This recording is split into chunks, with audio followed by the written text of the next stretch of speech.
Peggy 12.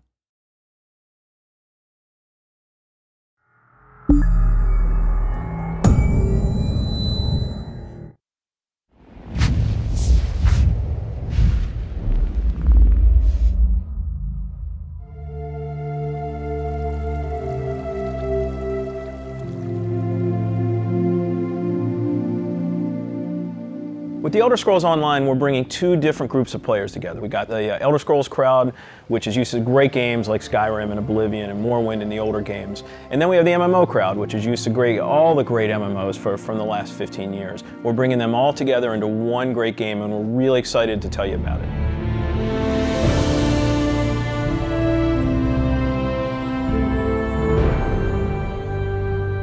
Elder Scrolls Online, everything you need to know about it is right in the name. It's Elder Scrolls, but it's online.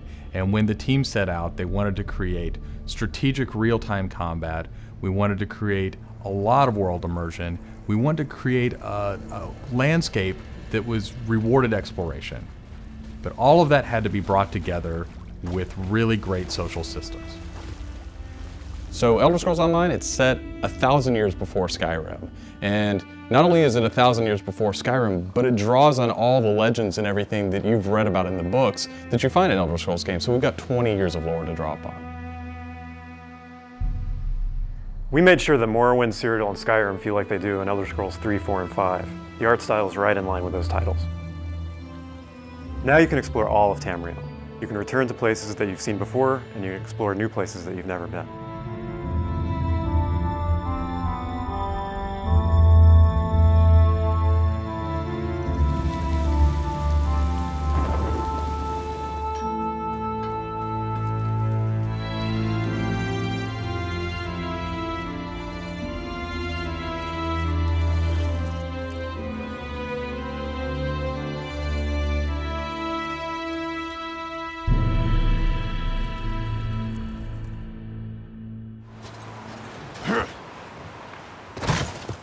This is an Elder Scrolls combat system. Moving your mouse will make you look around and aim your weapon. You can tap your left click to attack, hold it to power, hold your right click to block, and of course, sprinting, crouching, and sneaking around play a role.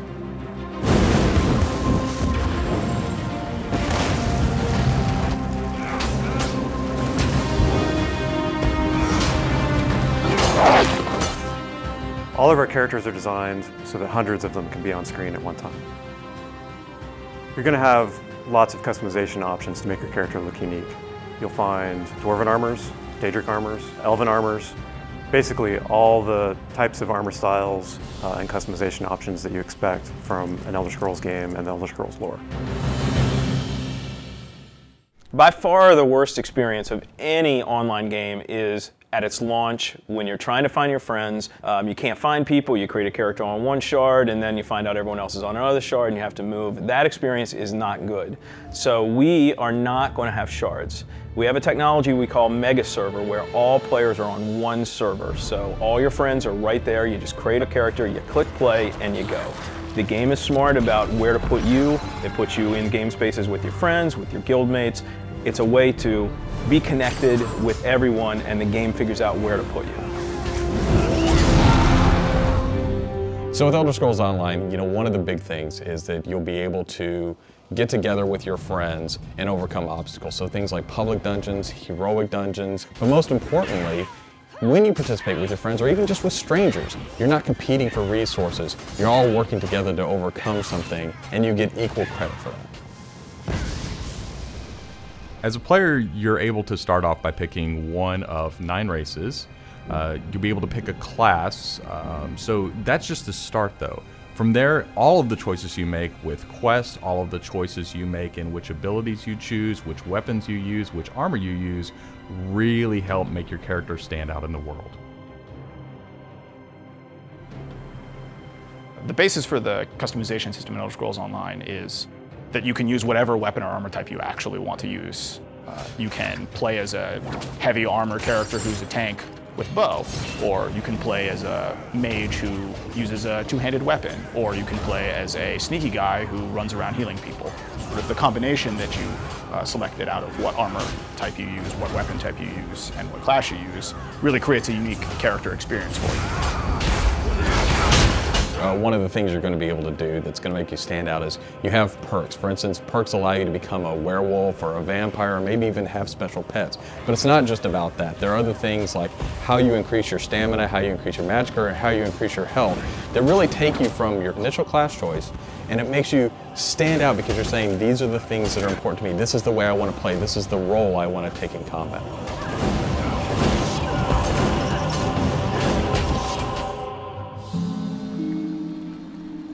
Questing in Elder Scrolls Online was built around a pretty simple concept, and that was that we wanted the player to explore. And we wanted, when the player explored, for them to be able to see something around a corner and say, oh, well, I was on this quest, but now I see something over there that's really interesting. And so they had this decision point of, which thing do I do next? And that's really where we want the player to go. It's not what do I do next, it's which one of these things do I do next. The way a player finds quests in our game is really through exploration. As they wander around the world, we have an on-screen compass, and that really points out the areas of opportunity or points of interest to the player. When the player finds a point of interest in the world, this is really where all of our story content is. And they're an opportunity for the player to make a change in the world. And a really good example of that is there's a werewolf invasion. When the player gets there, they fend off the werewolf invasion, they save the town, and every time you come back to that village, you'll be remembered and thanked by the villagers. The werewolves will be gone just like you would have in Oblivion as the hero of Clutch. Once you hit level 50, that's really where the game opens up. At this point, you're going into Cyrodiil to PvP, or you're deciding you want to go on a heroic raid with your guild and your friends, or maybe you might go into an adventure zone, which is our way of getting you into a zone where you can play solo, you can play with a small group, or you can play with a really large group to overcome obstacles.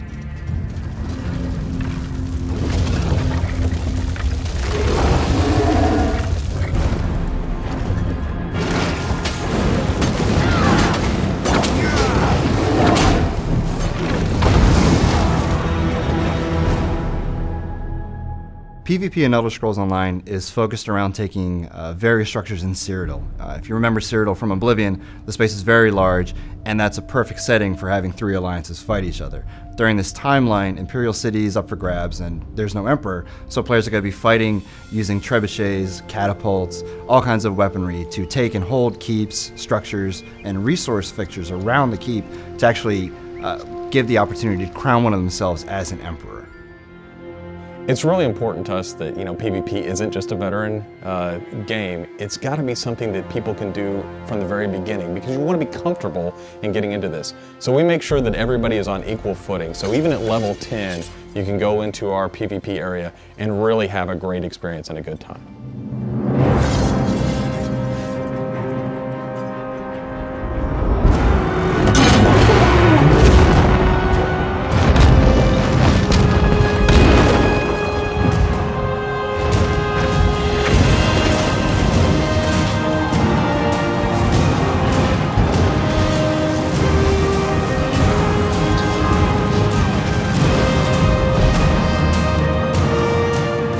With a game the size of the Elder Scrolls Online, it's really hard to, in one demo, one presentation, one video, to list everything about the game. So what you've heard today are the basics. Over time, we're going to go into more depth in everything you've heard about today, and then all the other systems which we haven't talked about yet.